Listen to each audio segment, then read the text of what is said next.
Hello বন্ধুরা, সবাইকে জানাই শুভ সকাল। তোমরা সবাই কেমন আছো? আশা করি সবাই খুব ভালো আছো। তো সবাইকে শুভ জন্মাষ্টমী। আজ দেখো সেই জন্য নিরামিষ রান্না করছি, প্লেন। সেটা হচ্ছে ভাত, মুগ ডাল, কাঁকরোল ভাজা, আলু সিদ্ধ। আর আমার ছেলে এই যে সকালবেলা আঁকতে বসে গেছে জন্মাষ্টমী স্পেশাল। তো বন্ধুরা, আমি আর আমার ছেলে বেরিয়ে পড়েছি বিকেলবেলা, যাচ্ছি মায়ের বাড়ি জন্মাষ্টমী পুজোতে। তো চলো, ওখানে ব্লগটা অবশ্যই তোমাদের সাথে শেয়ার করব কি কি হচ্ছে।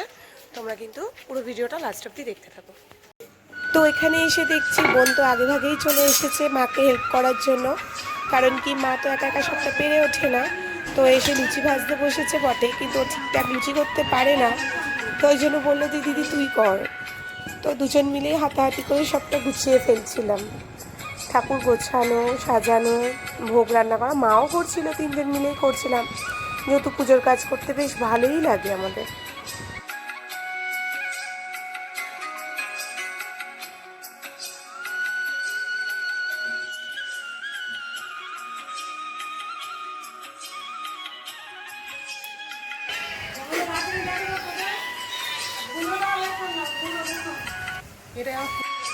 এরপর আমি আর বোন, গোপুর বার্থডে বলে কথা, সেখানে বেলুন থাকবে না হয়, সাজানো হবে না।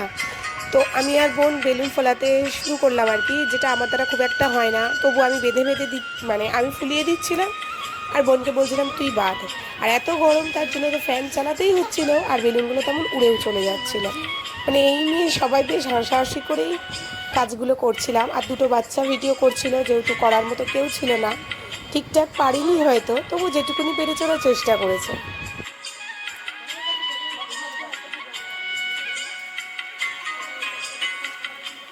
সেটা দেবে।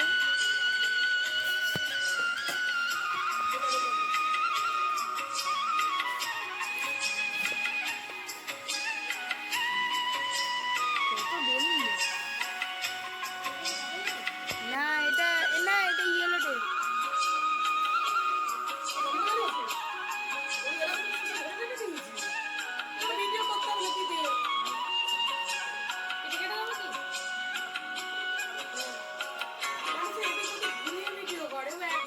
মামাকে দেখাবো।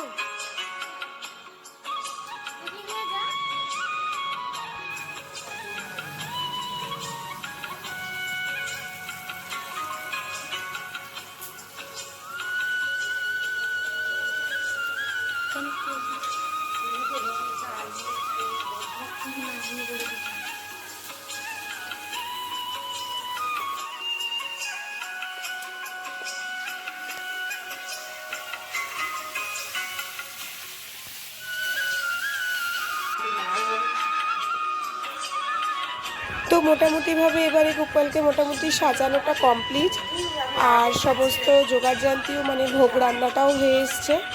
এবারে পুজো শুরু করবে, মানে মাই করে পুজো। এবারে মা পুজো করবে, তো গোছানোটা পুরোপুরি ভালোভাবে কমপ্লিট হয়ে যাক, তারপরে মা পুজো বসবে।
করেছি মাটা।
এরপর গপুকে ভোগ নিবেদন করে আমরা ওই ঘরটা বন্ধ রেখে চলে এলাম আর কি। আর এই ঘরে দেখো মা, বাবা আর দুটো বাচ্চা আর আমার বাবির বন্ধু সব দেখো হরে কৃষ্ণ গানে নাচ করছে, ওরা বেশ মজা করছে। আর আমি আর বোন বৌদিদের বাড়ি থেকে পুজোর প্রসাদ দিয়েছিল, সেটা খেতেই ব্যস্ত হয়ে গেছিলাম যেহেতু পুজো হয়ে গেছে।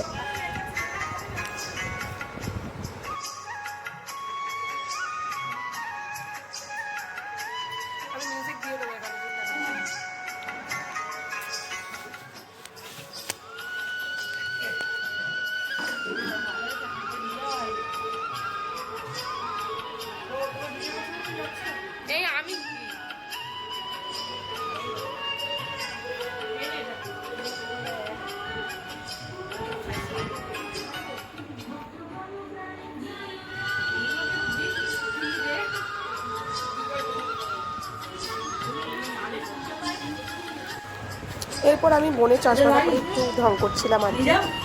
এরপর মাদের বাড়ির পাশেই একটা দিদির বাড়িতে বড় করে পুজো হয় জন্মাষ্টমী, সবাইকে বলে গেছিল প্রসাদ খেতে যেতে, তো সেই কারণে আমরা বেরিয়ে পড়লাম। বলবো বল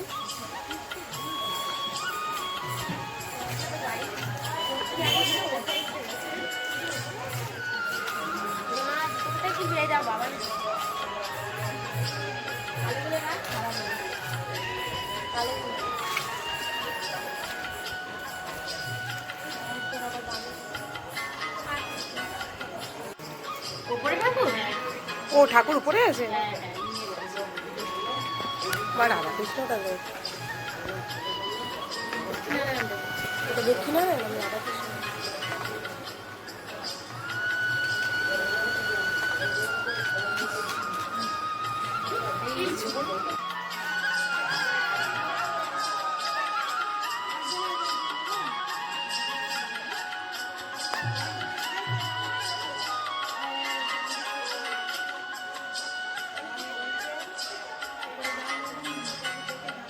আর ওই দিদির গপুটা এত মিষ্টি, এত সুন্দর, সবাই কোলে করে নিয়ে নাচ করছিল সবাই। আমিও শেষে কোলে নিলাম, কি ভালো লাগছিল, এত মিষ্টি, যেটা ছোট্ট বাচ্চা কোলে বসেছে। আর ওখানে দেখো হরিনাম হচ্ছে, কীর্তন হচ্ছে, সবাই নাচ করছিল, আমার মারাও একটু নাচ করে নিল।